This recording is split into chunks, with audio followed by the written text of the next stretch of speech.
And we'll delve into the big stories this week. Like I said, it's been a massive, major news week. Like from Monday up until yesterday, right? For every day, there was like a major thing that was happening, right? So Tuesday, there was a demonstration. Prior to that, all the police press briefing. The EC also held a press briefing. Subsequent to the protest, the NDC held some series of engagements with the media. The NPP also followed up and threatened to also go on the streets should the EC adhere to the NDC's forensic audit demands. Then up until the disqualification of about 13 other people from the whole voting process. Then the subsequent balloting. Our very good friend Emmanuel Apia Damkwad didn't make the cut. And Mona says he's going to court. Yes. Yeah. You know, a whole lot of Nabila was interesting because I was listening to her. And she says the reason for her disqualification is because Jid Mensah is jealous of her. And I'm like, how do you even come up with this? Especially when the EC came out to give the reasons for each candidate's disqualification. Yeah. And they make the point that, see, we didn't even want to do it, but they gave them ample time to go correct their errors. And they never paid attention to, but you follow somebody like Bernard Mone's reasons, and it kind of makes sense, right? Only because he didn't really have ample time, considering all the back and forth they had to deal with at the party level and all that. So, yeah, we'll delve into that later. 79 days to election. Bawumia #1, Mahama #8, Daily Graphic Weekend Special front page. 13 presidential candidates pick positions on ballot papers. Also on the front page, Alan unveils Kwame Owusu-Danso as running mate. You know him, right? He was part of a music group. Remember the song Golo Golo, Dance Your Golo Golo? He was part of it. Charlie, so from Golo Golo to running mate. Charlie, incredible story. But he's a lawyer as well, and would give him that. So also on the front page, democracy has failed to meet aspirations of many Ghanaians, and this coming in from the Speaker of Parliament, Alban Sumana Kingsford Bagu. Onto the back page of the Daily Graphic Weekend Special, survival of the fittest, they call it, as Ghana Premier League coaches under the radar.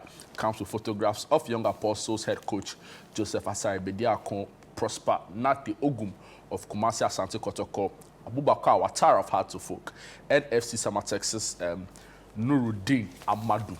So I have the Spectator and the Mirror. Front page of the Spectator. Check your land title registration. 2,300 women diagnosed of breast cancer die each year. Akweman celebrates 60-year reign of Okukudru for Ohema Afrakoma II. Oh, that's a pretty queen mother. Health alert, Galamseyers develop resistance to drugs. That's an interesting story. Back page of the Spectator. It's win or burst for Samatex in Swatreman. Kotokotife's Young Apostles, Numeveko's dismissal. Front page of the Mirror, Reverend Mrs. Rosamond Anaba, beacon of faith, education in Bolgatanga. Hometown witches are stealing my son's knowledge. I was waiting for your reaction on that one. That's on page 5 of the Mirror. Other stories you'll find in the Mirror. Untreated bipolar disorder may lead to suicide, according to psychiatrists. And on the back page, they're throwing the spotlight on Alexandra Emefate. She's a rising star in Ghana's Black Princesses. It's interesting the personality profile they did on Reverend Rosamond Anaba, wife of Reverend Eastwood Anaba. I mean, amazing couple in the kingdom. I mean, if you listen to their story, how they decided to still keep their church in the north and help society, be an inspiration to people. It'll be interesting what that particular story is. But I know, it's funny. I mean, you know you're in a busy news week when even the Daily Graphic Weekend Special has just very political stories across all of its pages. But let me just take our viewers to what happened yesterday. So, 79 days to election. Bawumia #1, Mahama #8, except of the stories reads, the new Patriotic Party's candidate, Dr. Mahamudu Bawumia, will occupy the first spot on the ballot paper in the December 7 presidential election. His main opponent, former President John Dramani Mahama of the National Democratic Congress, will occupy the 8th position on the same ballot after the two-pronged process of selecting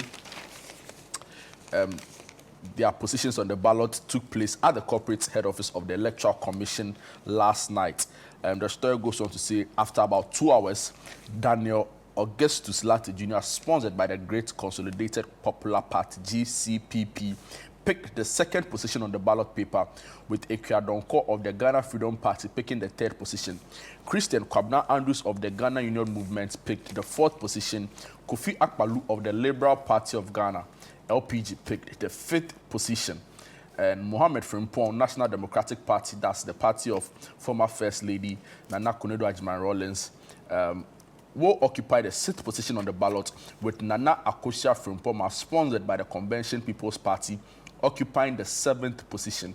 Coming just after Mahama at the eighth position will be Hassan Abdullahi Ayariga of the All People's Congress at the ninth position, to end the run by the party-sponsored candidates. Now, the independent candidate says the 10th to 13th positions are all occupied by independent candidates. It starts with Kofi Korantin at the 10th position, followed by George Chum Berima Edu at the 11th place. Nana Kwame Bediako, who momentarily walked out of the process, on the 12th position, with Alan John Kojo Tremantin occupying the 13th position on the ballot. Now, briefly on the disqualifications, or the reasons for the disqualification. Earlier, the chairperson of the EC, Jean Mensah, at the press conference announced why 11 out of the 24 aspirants who submitted their nomination forms were disqualified. She mentioned them as Janet Asana Nabla of the People's National Party, PNP, Bernard Mono of the People's National Convention, PNC, Kofi Asamoah Sian of the Progressive People's Party, who, by the way, I must add, have disclosed their intents to go to court, the Supreme Court, over that disqualification. Samuel Apia Dankwa, our very good friend, and Desmond Abrefa, both independent candidates. The rest are Nana Stevens Japan, Paul Perkon, James Kwesi Opon, John Enyonam Kweku Pipi, and Dr. Samuel Sampo Ankra, and Ni Amudakun, all independent candidates. Mrs. Mensah said the aspirants were disqualified for various reasons, including incomplete filling of forms, using voters in a particular district to represent another district, repeating voters in a particular district for another district, not having tax certificates and vice presidential candidates, and unsigned forms. She said the EC formed two teams, a technical team and an information technology team, to thoroughly scrutinize the forms of each aspirant. The technical team scrutinized the forms to ensure the aspirants satisfied the qualifications as set out in law, including the fulfillment of tax obligations. The IT team also reviewed the forms and ensured that the voters' ID cards of the aspirants and their supporters are valid. So, that's just excerpts of the story, the big headline story from yesterday. Baumia number 1, Baumia Mahama number 8, and all of a sudden, old videos about both candidates and their prior positions or stance on the ballot papers resurfaced. You know, in 2008 elections, Nanado was number 1 on the ballot, right? And Kwabena had this very popular song, Oh yeah, number 1. And all of a sudden, all social media MPP followers are just pushing it again, right? And like I was saying, from yesterday up until this morning, I've seen so many explanations. Interpretations of the numbers I didn't that even know pick. that number 12 meant perfection. Trust me. All of a sudden now, it is like... Marketers will always spin these things crazy. around. And yeah. they say that the numerologists say number 8 also means reset. And all of a sudden, the NDC people say, after all, the breaking the 8 slogan was for us, and they're now trying to tap in.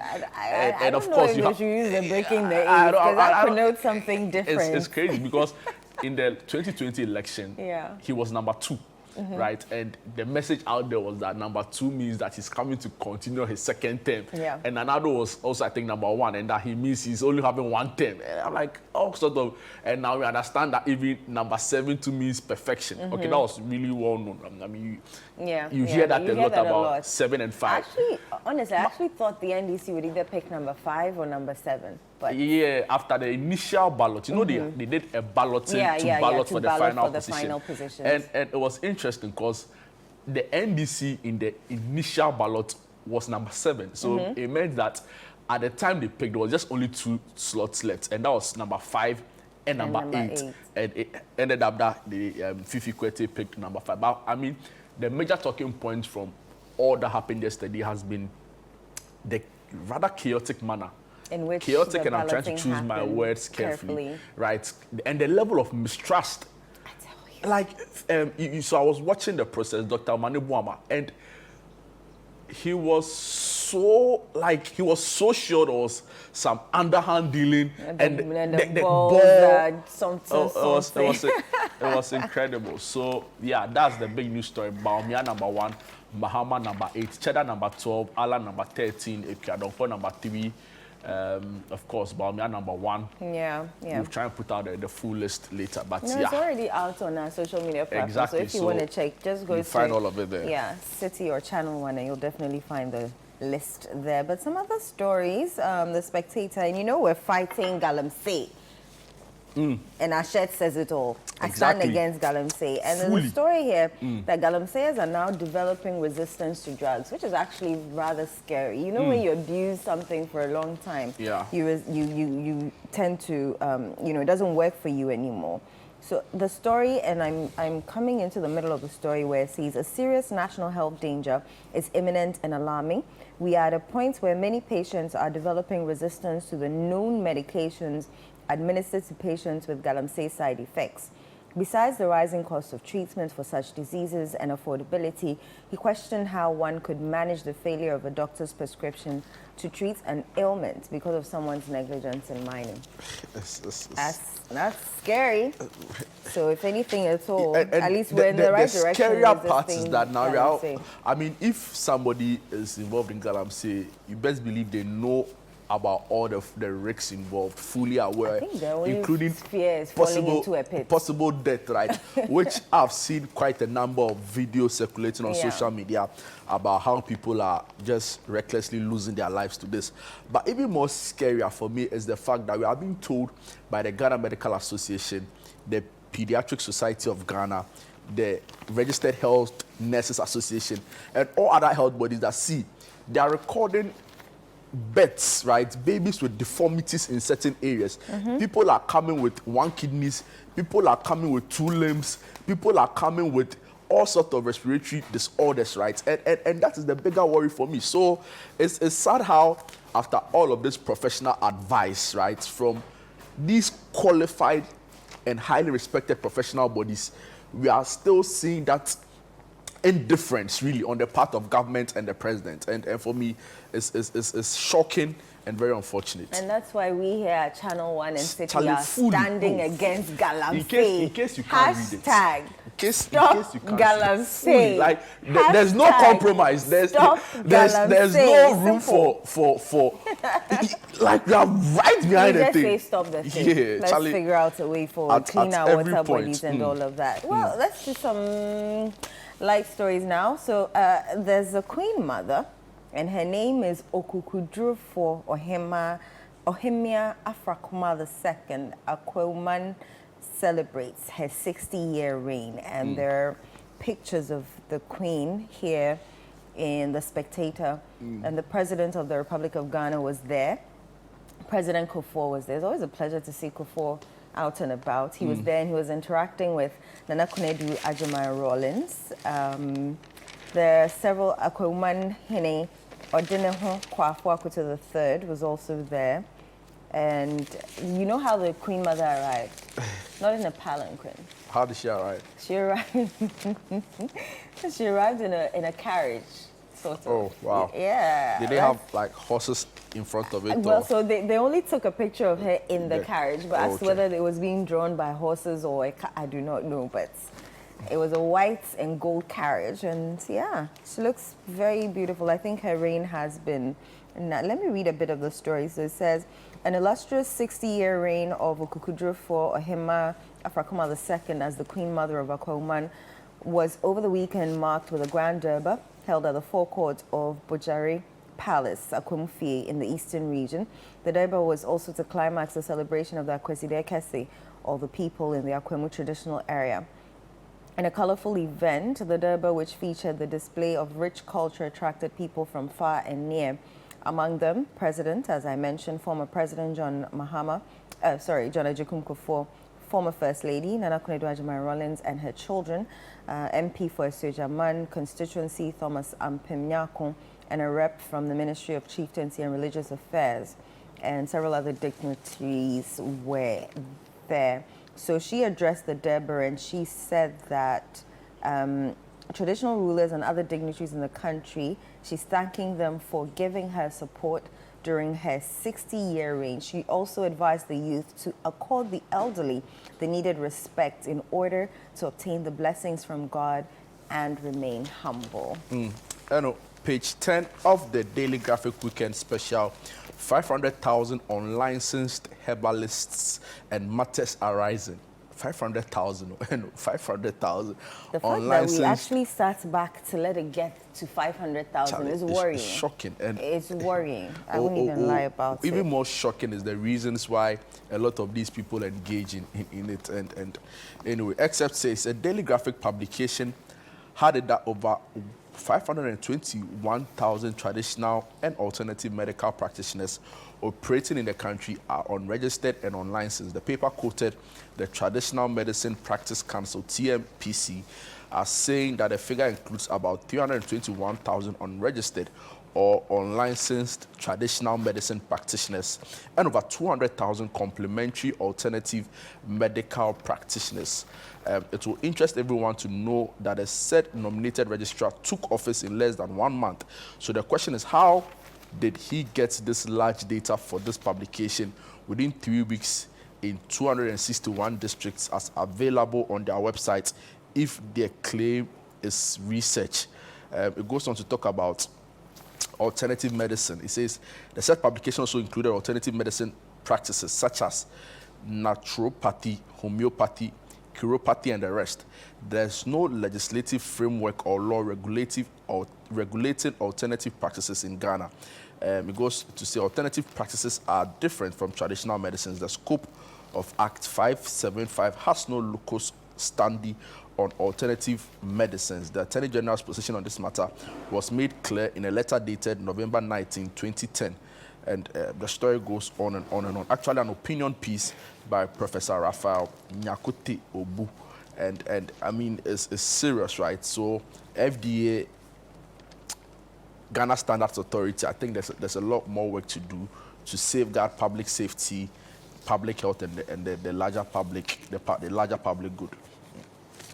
All right, let's do the back page of the Mirror. They're shining a light on Alexandra Emifate. She is a rising star in football and establishing herself as a pivotal member of Ghana's Black Princesses team, which bowed out of the group stage at the recent FIFA Under-20 Women's World Cup in Colombia. Renowned for her tactical discipline and sharp football IQ, Alexandra's awareness and boundless energy make her a vital force in the Black Princesses' defense. Her contributions were pivotal in reinforcing Ghana's backline, drawing from her rich experience with Seattle United in the Elite Clubs National League in the USA. Born in the USA to an American mother and a Ghanaian father, Alexandra boasts an impressive list of achievements. She earned a spot on the ECNL First Team All-Conference and showcased her talent in the prestigious ECNL National Selection Game. Her recent displays for Ghana have elevated her international profile.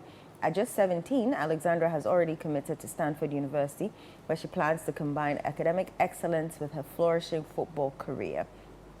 Amazing. Congratulations to her. And there are lots of pictures of her here. And she plays number 7 for Stanford University in the USA. So number 7 reminds me of my playing days as well. You know, I was on the opposite number 11. Charlie. I was actually going to say that. I don't know why you want to downplay every time I talk about it. Last week that you said you went to play soccer and then your whole body was aching? I didn't say that. You didn't say that? I didn't say that. So because you said it off camera and there was nobody there, you didn't say that? You have no evidence. I have no evidence. You have no evidence. Funny. I'll start recording our conversation. You are not allowed to do that either. So the Daily Graphic has this new feature, a really interesting one, where they use a full spread to go back in a day in history, right? So basically, they take the front page of a major story many years ago, and for today's edition of A Day in History on page 9 on the Daily Graphic Weekend Special, September 21st, 1963 is the day the report and the front page story. Guess. A photograph of the president at the time, Osadefo Dr. Kwame Nkrumah, and it was a post to celebrate his 54th birthday.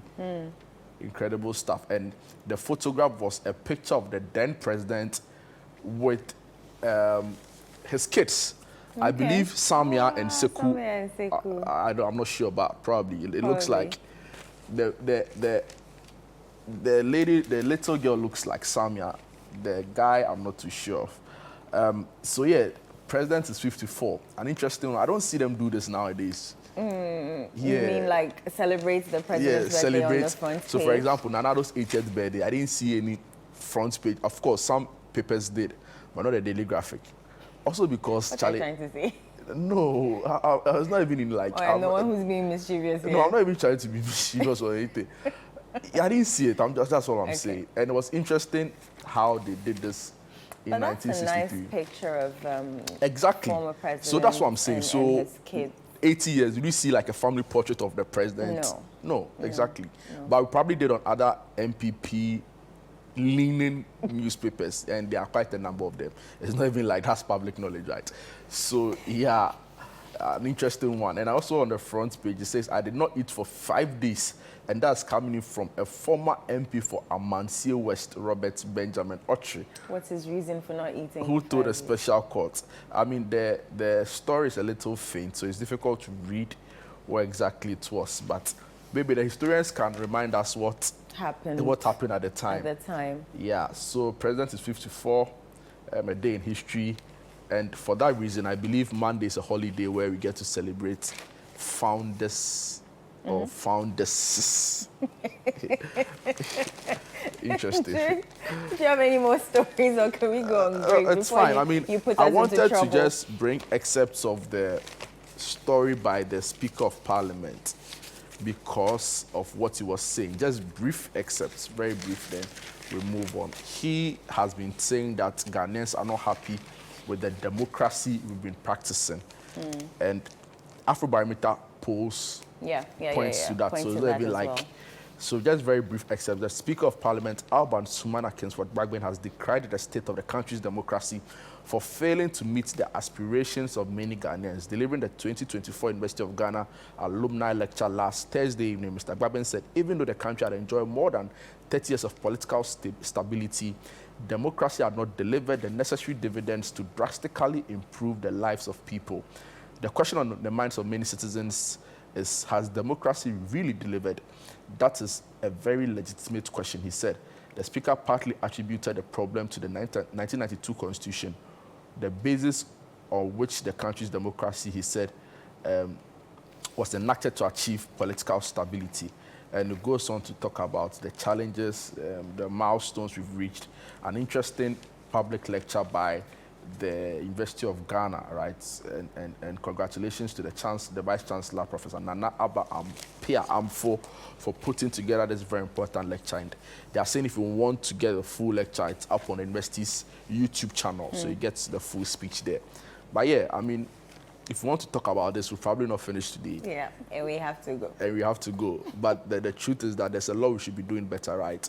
If you look at the Afrobarometer reports, there's significant loss in trust in key democracy institutions like the police, like the Electoral Commission. Look at what they were doing yesterday, right? A simple balloting, so much that it took hours to conclude it. And we are saying that for a young democracy, these should be some of the least things we want to bother about. But for some reason, we've sort of majored on the minors, and we are minoring on the majors. And for me, it's not healthy. Right, so of course we've made some significant progress down the line. 30 years, you listen to some political analysts, they say we started with opaque ballot boxes, we started with all sorts of machinations during elections. If I don't stop you, you keep ranting. So we'll leave it there, but we should be doing better. Yeah, we should be doing better as a people. We'll listen to you. Well, that's our news review for you. We have more for you. You do not want to go anywhere. Do stay.